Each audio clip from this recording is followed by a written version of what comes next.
Hello students, I am Ms. Jacobs and welcome to today's presentation from the Ministry of Education. We want to thank TTT and also NALIS for their continued support and partnership with the Ministry of Education. Today, this lesson will focus on Standard 2. I hope you enjoyed the lesson. I'm really excited. Let's get started. While you're at home, students, we encourage you to do as much reading as possible. Reading at home is very important. I know that you are able to read by yourselves, but we also encourage you to have someone read to you regularly. And remember to practice, because if you practice reading regularly, you will become a better reader. Today's activities will focus around fiction. And what exactly is fiction? Fiction is a story. It is writing that explores topics that include people, things, places, and events. These are created from the author's imagination. Before reading fiction or a story, remember, pay attention to the title or name of the story. You may want to do a picture walk, which means that you will quickly skim the text for pictures, drawings, even diagrams. And of course, while you are reading, remember to ask questions before you read, during the reading, and after reading. This is all about getting your brain warmed up and excited to understand the information in the story which you will be reading. And remember, as you read, practice reading fluently. In order to do this, we must read all the words correctly. And we must also read words at the right speed. And we need to read words with expression and phrasing. Today, we have a fiction, a story entitled Save the Turtles. As I read aloud, you can read along. Save the Turtles. At 8 years old, Michaela is the youngest turtle guide in her village. Michaela lives close to the sea and she loves turtles. Each night in July, Michaela wears her uniform, badge, and headlights. She walks with her dad along the seashore. Their job is to protect the adult turtles as well as hatchlings or baby turtles on the beach. Michaela and her dad see 3 female turtles. They are laying eggs in the sand. Not far off, they spot some baby turtles. Some of the babies need help. Let's get them into the water, Michaela's dad whispers. Good idea. They are getting too close to the road, says Michaela. Michaela and her dad help the hatchlings. The babies now head towards the water. Soon they are out of sight. I hope you enjoyed the story. Did you read all the words? I hope you did. It's time for a break now, but don't go away. Remember to come right back after the break for another exciting lesson with us.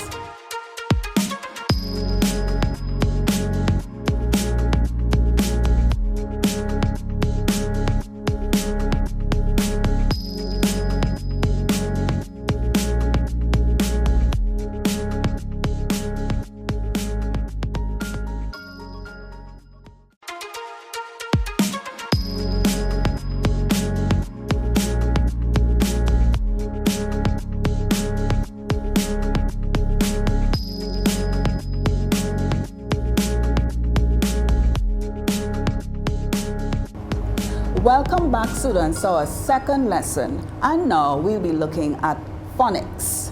And sometimes when we read, we meet words that we may not know, but one way to figure out the new or unknown word is to pay attention and listen carefully to the sound or sounds of the letters in the word.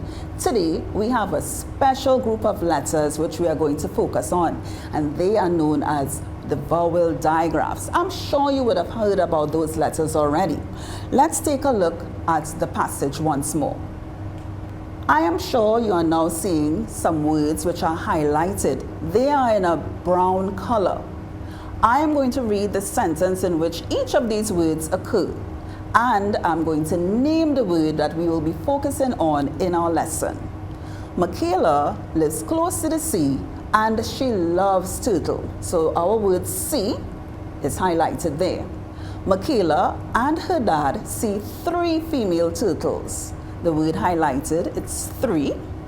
And also, they are laying eggs in the sand. Our highlighted word, it's laying.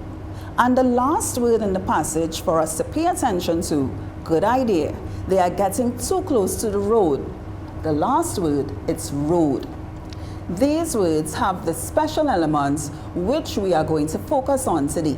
A closer look at the words we had highlighted in the passage. I will read them aloud. The first word, see, then we have the word 3, the next word is laying, and the final word, road. These 4 words, as I said before, they have the special elements which I previously called as vowel digraphs.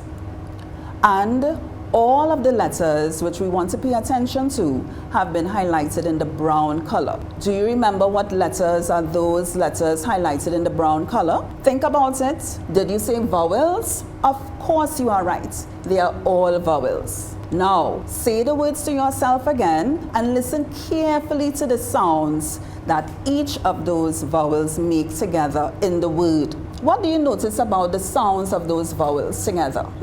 Did you hear just one sound? Then you are correct. These pairs of vowels make just one sound together, and that's the important thing we want you to remember today about this special group of letters. So again, these pairs of vowels are known as vowel digraphs, and when they come together, they produce one sound. So these pairs of vowels will produce just one sound. A little more information about vowel digraphs. In some words, vowel digraphs, which we are going to be studying today, AI, AY, EA, EE, IE, OA, OE, OW, and UE, they give the long sound of the first vowel. So they produce one sound, and that one sound will be the long sound. And just a little reminder for you, when you meet vowel digraphs, when 2 vowels go walking, the first one does the talking. And this will help you along, especially in the activities we have following. It is necessary now for us just to take a little review for some of you who may not be able to remember what vowels are. I know you do, but we're just going to do a little review of what the vowels are. Remember, there are 5 vowels, and they are A, E, I, O, and U. And sometimes the letters W and Y function as a vowel as well. Another element for us to remember would be that vowels produce a long sound. And as I show you now, each of these vowels, they produce a long sound. So the vowel A, its long sound would be A, as in the word April. The vowel E, its long sound is E, as in the word Eva. The vowel I, its long sound is I, as in the word ice. The vowel O, its long sound is O, as in over. And the vowel U, its long sound is U, as in the word uniform. All of this is necessary for us to understand how do the vowel pairs, vowel digraphs, how do they operate in words, and how do we pronounce them in words correctly. Here we have a table with our vowel digraphs. We would listen to the sounds as they are pronounced, and we will apply them to some words I'm sure you know already. So our first example in the vowel digraph family would be the letters AI. And of course, its sound is pronounced as A of the first letter. And an example would be in the word tail, tail, the word tail. Our next vowel digraph, AY, it is also pronounced as the first letter, the long sound A. In a word, play. That's the example in which we can apply the sound. Play. The next vowel digraph in the family, EA. EA would make the sound E. And in the word beach, It can be applied beach, beach. Continuing, another member of the family, EE. Its long sound would be E, as in the word three, IE, the long sound of the first vowel, so it's pronounced as I. And in the word tie, I, and we have tie. We also have OA, pronounced O, long sound of the first vowel, and in the word boat, boat. And we have a picture of a boat. We also have given, again, another long sound of O, the member OE. OE is pronounced O, and it is applied in the word toes in this way, toes. We have OW, which also says the long sound of O, the first sound of the vowel, the long sound of the vowel. It says O, and in the word window. And finally, our last member, UE, is pronounced U, the long sound of the first vowel, as in the word barbecue, which I'm sure we all love and enjoy. So these are the members of the vowel digraph family, and those are the pronunciation and application of the sounds in familiar words. Now let's do a little practice and see how well we remember the sounds and what letters make the sounds. Here I have a picture of a nail. We want to complete the word, the name of the picture, and here are two options. Are we going to put in EE, which says E, or AI, which says A? Think about it. Did you say A? Then you are correct. Nail, nail, and you are correct. We have a bar of soap. Again, we want to complete its name with the correct vowel digraph.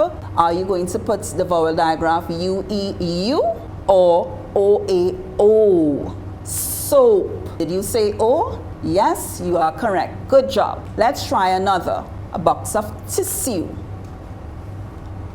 Are we going to complete the name with the vowel digraph OE, which says O, or UE, which says U? You are correct. The vowel digraph UE would complete the word correctly, tissue. Here we have a picture of a leaf. And our vowel digraph options, EA, E, or OA, O. Did you choose EA, which says E? You are correct. Very good. And the last practice examples, this is a picture of a pie. Here are two vowel digraph options. Which do you choose? Do you choose AY, which says A, or IE, which says I? You are correct. Pie, P-I, pie. And last, we have a tray to serve the pie on. Which of the two vowel digraphs would you choose to complete the correct spelling of the word? Are you going to choose AYA or IEI? Did you say AYA, tray? Then you are correct. Well done, students. Fantastic job. Very good job. So let's now return to our story and look for more words with vowel digraphs. As you can see, there are no words highlighted. They are all hidden. But remember the vowel digraphs which you were exposed to before. If you look carefully, there are words with vowel digraphs hidden amongst the sentences. I'm just going to give you one more second. Okay, I'm sure you would have found some already. So let me highlight them and show you exactly where they were. Are you seeing all of them? I will just call them aloud and you will tick off on whatever you wrote them down on and ensure that you get all of them down if you had them written down already.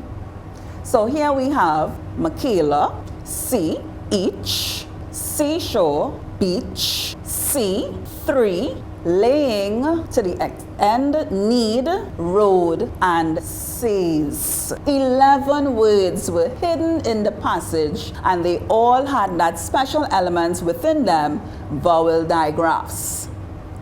So a quick review. Vowel digraphs are pairs of vowels that come together to give one sound. In some words, the vowel digraphs which we studied today, AI, AY, EA, EE, IE, OA, OE, OW, and UE, they give the long sound of the first vowel. You were an exciting group of students with this particular lesson, but it's time for another break. So, I welcome you back for the next activity. As quickly as you can get back, we'll get started.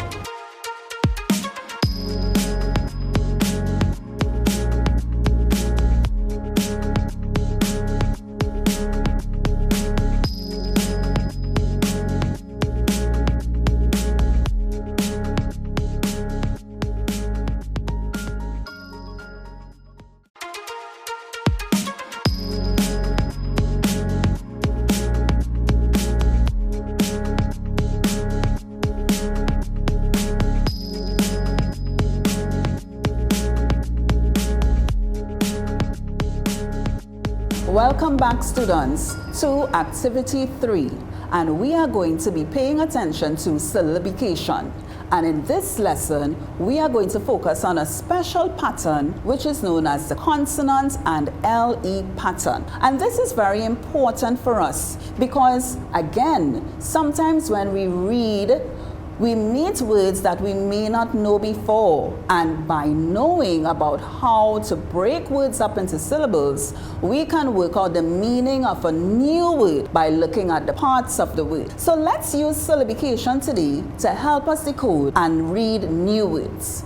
But before we get into that new pattern of the consonant and LE, let us just remind ourselves what exactly is a syllable. A syllable is a word or part of a word that contains a vowel sound, all right? Now remember, in the lesson on phonics, we already met some of the sounds of vowels. We met the long sounds of the vowels before, and I'm sure you remember them, and we would not have to do them over. So now I'm going to introduce the short sounds of the vowel, and it's really easy because the short sound of the vowel says, for the first one, A, the short sound says A, as in the word cat. The short sound of E says E, as in the word bell. The short sound of the vowel I says I, as in the word tin. The short sound of O says A, as in the word frog. And the short sound of U says A, as in the word sun. So now we know both the short sound of the vowel, and before we were introduced to the long sound of the vowel. All right? We need to know these sounds because they help us to work out each part of the syllable in words, because each syllable has a vowel sound.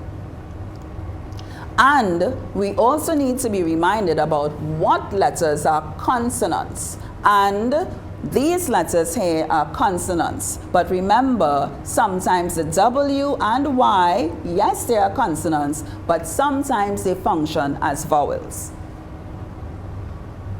So today's special pattern in syllabication is the pattern consonant and LE. There are many types of syllable patterns, and consonant followed by LE is one of them.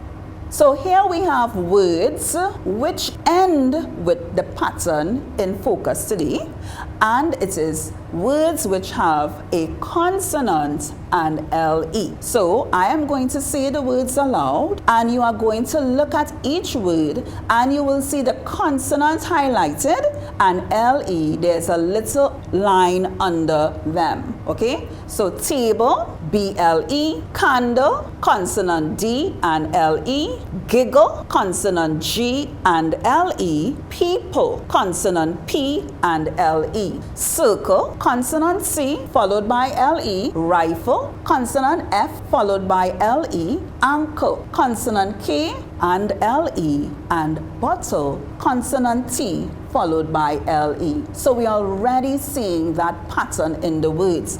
How are we going to use them to break words up into syllables? Let's see. To correctly pronounce words ending in a consonant and LE, we need to divide the word before the consonant. The consonant and LE, when it is divided, will form a syllable by itself. And here we have an example of what that syllable will look like for all of the combinations with L consonants and LE. So let's look closely at what we are expected to do. So we have our word table. Are you seeing the consonants and LE? Here it is highlighted to make it a little easier for you to recognize. LE and then the consonant. So here we have the consonant and LE. Where are we going to divide this word to get the syllables? Can you work it out already? I am sure you can. Here's the answer.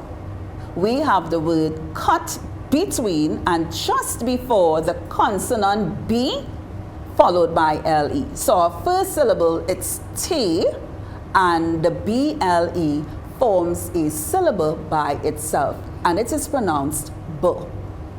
Let's look at some more. Remember again, in order to cut and divide the word correctly into its syllable, we need to cut before the consonant and LE. So here we have a word from the story, turtle. How are we going to divide this word into its syllables? Remember, cut before the consonant and LE. Let's see. Okay, let's try another. We have the word circle. You tell me, how are we going to divide the word into its syllables? Say it louder. Cut before the consonant and LE. Very good, students. Did you get this answer? Very good. So we cut just before the C, the consonant, and the LE. So now we have two syllables, S, and the next syllable, K. Okay, very well done. Let's look at another example. Puzzle. I am sure you already know how to work this one out. What do we do to get the word divided into its syllables? You are correct. Cut before the consonant and LE. Did you get this answer? Very good. So you cut just before the consonant Z, and you get two syllables. The first syllable, puz, and the second syllable, Z. Let's try another. Needle. Again, what do we do to divide the word into its syllables correctly? Yes, cut before the consonant and LE. Okay, you're going to apply it now. Did you get this answer? Needle. Did you cut before the consonant D followed by LE? Did you get ni, the first syllable, and d, the second syllable? Then you were correct. Always remember, cut before the consonant and LE. Let's practice just a little more. Here are some words for you to break up into syllables and remember the rule. All right? I will read them as you, with your pencil and paper, write them quickly, and then you will divide them into syllables. Remember the rule, cut before the consonant and LE. So here are the words puddle, thimble, jungle, and the last word sparkle. Have you written them already? Have you divided them into their syllables, or have you cut them into their syllables? Remembering the rule, cut before the consonant and LE? By now, I'm sure you have. How did you do? Let's see. Did you get this for your first word? Puddle. Did you cut before the consonant D and LE? Very good. The next word. Did you cut before the consonant B followed by LE to get the two syllables thimble? Very well done again. What about this one? Jungle. Did you get, and remember, to cut before the consonant G followed by LE? Very good. And the last word, sparkle. Did you remember to cut before the consonant K followed by LE to get two syllables, spa, and the next syllable, K? Well done, all of you. Okay?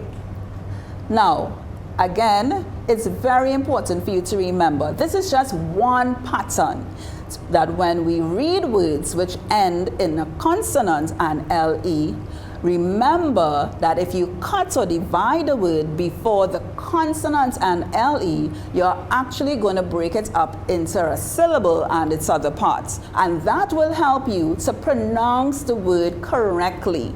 The consonant and the LE, of course, becomes a separate syllable all by itself, okay? And here's the end of that activity. It's time for another break, and we await you for the start of the next activity.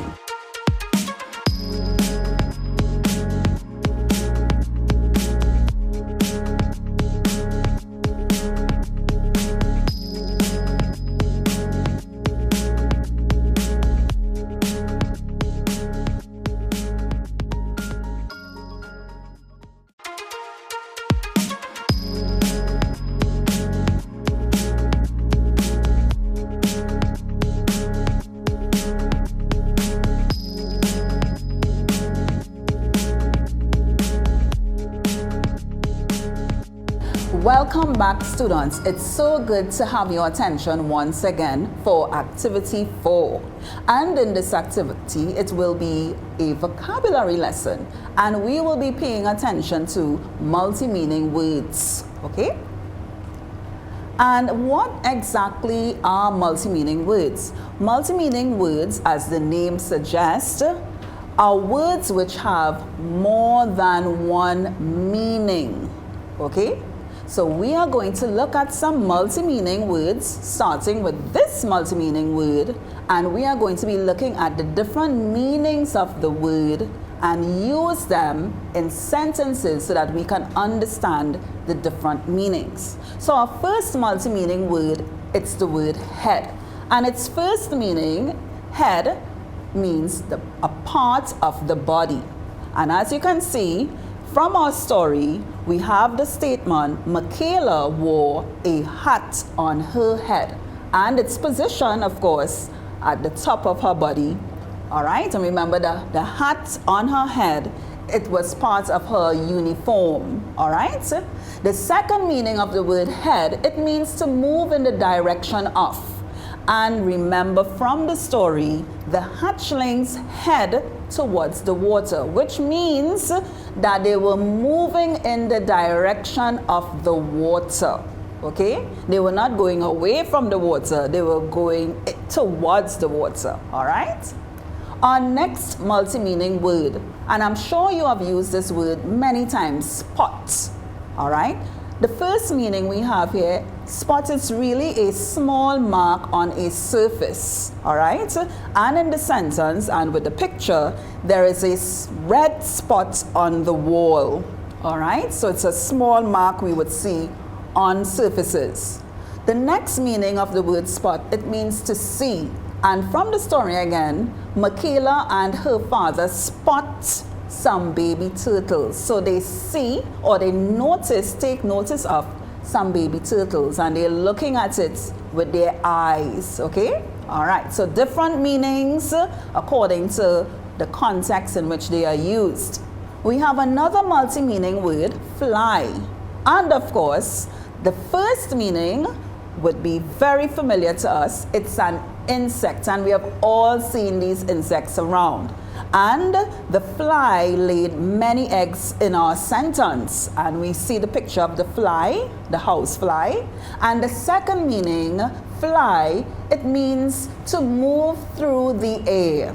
As in the sentence, when we use the word, that meaning of fly, many birds fly across the sky, as we see in the picture as well. And another multi-meaning word, light. The first meaning of it, it means not heavy. And a perfect example, and as seen here in the sentence, a feather is light. And we know we have all felt and tried to, we let the feather fall, it's very light. So a feather is light, meaning that it's not heavy. But we have another meaning of that word light, and that it means rays from the sun and moon. So the light from the sun shines through the window, and that is not the other light, which means not heavy. This light means it comes from that body, the sun. All right? Okay. So now that we have looked at those special multi-meaning words, all right, let's see if we can apply what we have just learned, so what we have just discussed. So I will read the sentence and the word is highlighted, the multi-meaning word is highlighted in the sentence, and let's see if we can figure out which meaning would be the meaning to satisfy the sentence. The aircrafts fly over the northern range. So we have that multi-meaning word fly. Is it fly, which is the insects, or is it fly, which means to move through the air? Think about it. Over the northern range? Did you say fly to move through the air? Very good thinking. You are right. In this statement, we need the fly, which means to move through the air, and not the other meaning, which tells us it is an insect. So the fly, in that sentence, the meaning we need would be for the planes as they move through the air. Very well done. Another sentence with another multi-meaning word, which we met previously. Come on, let's head out to the field. Again, is that sentence and the highlighted word head, does it mean part of the body?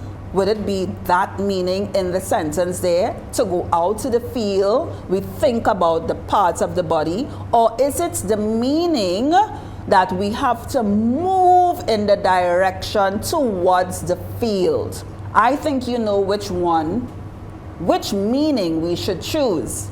Did you choose head, which means move in the direction of? Then you were really thinking about it. Yes, this one tells us that the sentence is telling us that we have to move in the direction and go towards the field, as you see in the picture here. Very good. Another sentence and another multi-meaning word for us to try to understand. Andre lifted the light box and placed it on the table. And our multi-meaning word there, it's the word light. There's that multi-meaning word in the sentence in which it is used. Do you think they are talking about light, meaning the box is not heavy? Or is the meaning the light which comes from the sun and the moon, the rays which come from those two bodies in the sky? I think this one, you would be able to get this one out. It's a box, it's placed on the table, and it's not heavy because Andre lifted it. So I think, yes, you chose the correct meaning, light, which means not heavy. And here we have Andre lifting the box. Very good. And our final sentence, when the ice cream fell, it left a brown spot on the carpet. Again, our multi-meaning word, it's the word spot in the sentence, and our two options. Is it on the carpet, that spot referring to see with our eyes, or is the meaning that it left a small mark on the carpet?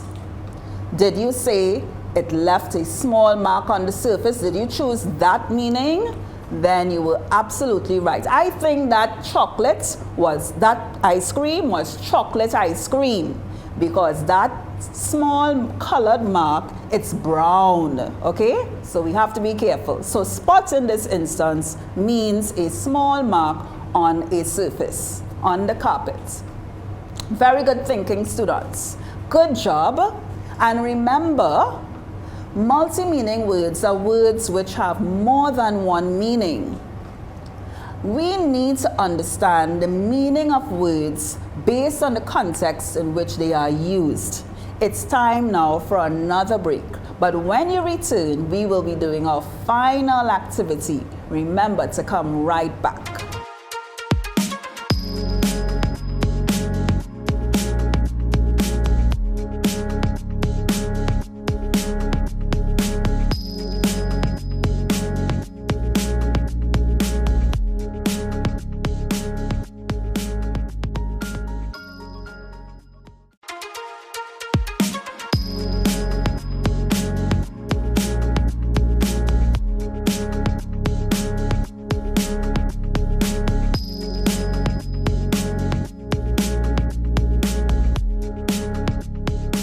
Welcome back, students.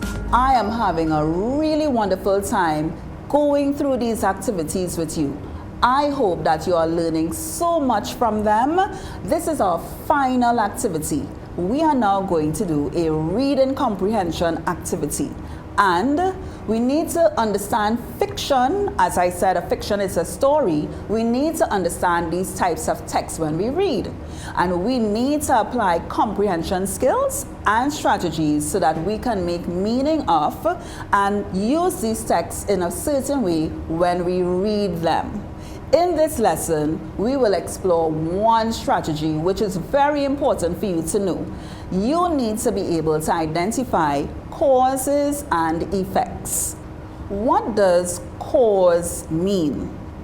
The word cause conveys the reason why something happened. So it is very important for you to remember when we refer to cause, we think about why did something happen.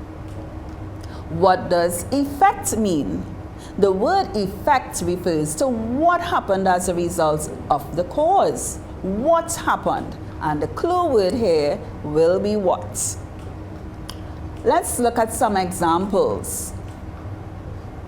Some of the baby turtles were too close to the road. Remember this from the story? They were too close to the road. And Michaela and her dad guided the hatchlings towards the water. Now, why did Michaela and her dad guide the hatchlings towards the water? Because the cause, some of the baby turtles were too close to the road. So we have our cause here, and what happened as a result of the baby turtles being too close to the road? We have our effects. Michaela and her dad guided the hatchlings towards the water. And as you can see, there's a relationship between the cause and effects. All right? The cause tells us why did it happen, and the effect tells us what happened as a result. Let's try another one. We have here, you see a student, Anil. He studies every day. And we see an award. Anil, he placed first in the test. How is it Anil was able to place first in his test? The reason, Anil studied every day. That's the cause. That's why. And what happened as a result of Anil studying every day? Anil was able to place first in the test. Again, the cause gives the reason, the effect tells us what happened. So students, if you study every day, you too will be able to do just what Anil did, and you too will be successful in exams. And we have another one. Today, Janet is 8 years old. Her mother baked her a beautiful cake. Why did her mother bake her a beautiful cake? The reason, Janet is 8 years old today. Today is her birthday.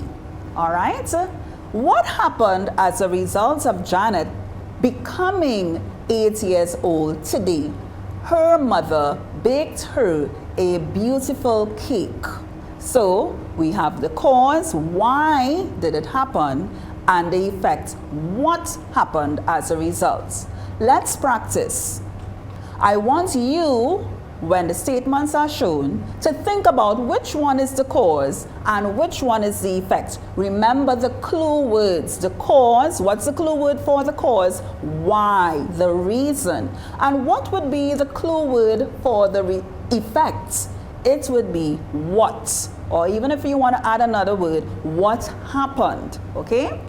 So here are our two statements. A nail got stuck in the tire. And you see the nail and the tire. The tire is now flat. Which statement is the cause? Which statement is the effect? Did you say this statement is the cause? Then you are correct. This statement tells us why. Did you say this statement is the effect? You are also correct because it tells us what happened. When the nail got stuck in the tire, this happened as a result. The tire is now flat. Let's try another. We have the harmful germs were killed, and the statement, the lady sanitized her hands. Let's think again. Which statement tells us the cause? And remember the clue word for cause, why? And which statement tells us the effect? Do you have your answer? Did you say this sentence is the cause, the reason why the germs were killed? Then you are correct. The lady sanitized her hands, and what happened as a result? The harmful germs were killed. This statement is the effect. We are going very well so far. Here we have two more statements. His tooth got a cavity. Dennis ate a lot of sweets. Which statement tells us the cause? Remember the clue word, why, the reason. And which statement tells us the effect? And the clue words for the effect would be what happened. Did you say this one is the cause? Then you are correct. This one gives the reason why he got the cavity. Did you identify this statement as the effect? What happened as a result? Then you are correct. His tooth got a cavity because he ate a lot of sweets. Very good job, boys and girls. You did a fantastic job on the cause and effect activity in the reading comprehension. Remember, the cause provides a reason why something happened. The effect indicates what happened as a result of the cause. I want to thank you, students. You did extremely well today. It was a pleasure doing these activities with you. I hope to see you soon, and remember to visit the website at learn.moe.gov.tt, where you will find more interesting activities and more resources that you can use to make your learning exciting and fun. Have a good day, all of you.